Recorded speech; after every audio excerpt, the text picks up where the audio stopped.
Voilà les amis, on a réussi à réchapper notre pâte. J'ai rajouté de la farine, de l'eau et là je l'ai laissé travailler toute la journée avec mon chaudron parce que je n'ai pas de presse tortilla. Je commence avec mon chaudron et je roule avec mon rouleau jusqu'à ce qu'elle ait la minceur. Je peux retourner.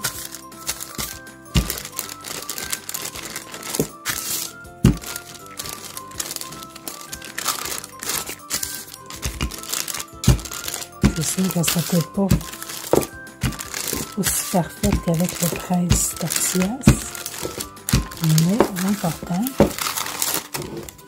c'est qu'elle est très malléable. Regarde, elle plie. Franchement.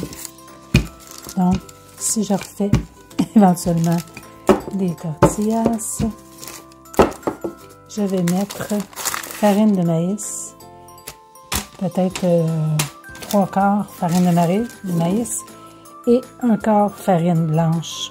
C'est à peu près ça que j'aurais fait là aujourd'hui. J'ai rajouté à peu près, je sais pas si c'est 1/4 de farine, mais je vais ajouter de la farine blanche la prochaine fois que j'en ferai. Si ça m'arrive, comme je dis, ça donne un bon résultat. Belle élasticité. On continue. Et entre mes couches de tortillas, plutôt, je vais mettre un petit parchemin pour pas que ça colle. Donc pour ce soir, je me suis fait 8 beaux tortillas. Ça va être suffisant. Je vais prendre mon fameux papier parchemin avec lequel je vais travailler. Et je vais emballer ma pâte. Je vais la mettre au frigo pour demain. Donc mes tortillas sont beaucoup plus beaux que tantôt. Je vais me pratiquer avec un mini morceau de pâte. Dans le sens que pour savoir la température de ma poêle, pour pas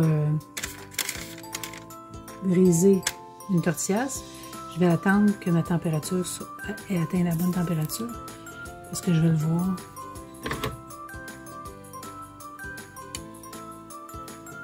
Avec mon mini tortillas. Et je me suis préparé une assiette avec un torchon, un linge à vaisselle propre dans lequel je vais mettre mes tortillas. Je vais refermer pour les garder chaudes. Donc, pour savoir si notre poêle est assez chaude, on peut aussi mettre des gouttelettes d'eau. Et il faut que ça fasse.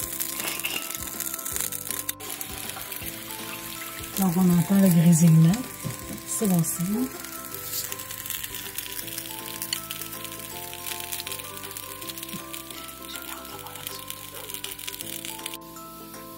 Ma tortilla commence à gonfler. Je pense que c'est bon signe comme une crêpe. Ah! On y arrive!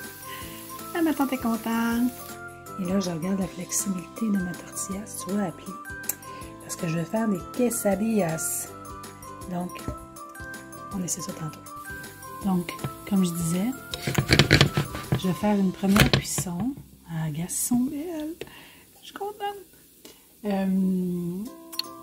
Je vais pas les faire cuire complètement parce que je vais faire des quesadillas, puis ça c'est dans l'huile. Fait que pour le moment, ils vont être parfaits. Donc pour mes quesadillas, je fais chauffer de l'huile tranquillement. Okay? Je vais l'amener à l'ébullition tranquillement parce qu'on sait comment de l'huile c'est dangereux. Et on va préparer nos quesadillas pendant ce temps-là. Donc pour mon quesadilla, j'ai mis du poulet déchiqueté d'hier avec du fromage cheddar. Je vais le plier en deux et je vais le mettre à frire comme un grilled cheese, mais dans l'huile. Pour vérifier si mon huile est assez chaude, je me mets un petit morceau de pâte et il faut que ça grésille comme ça. Je prends mon quesadilla, c'est un peu comme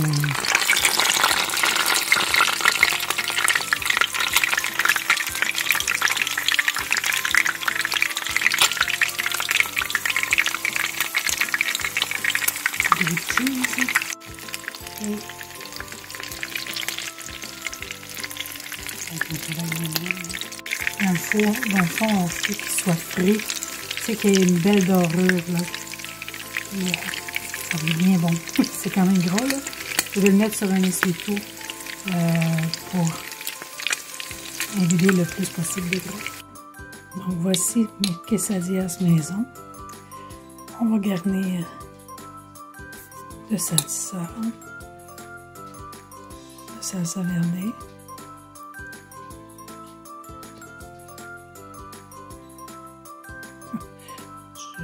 J'aurais pu le préparer d'avance. Et d'un schmunch.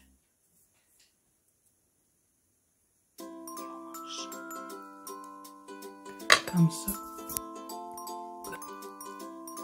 Vraiment, j'ai fondu. Yummy. Bon appétit.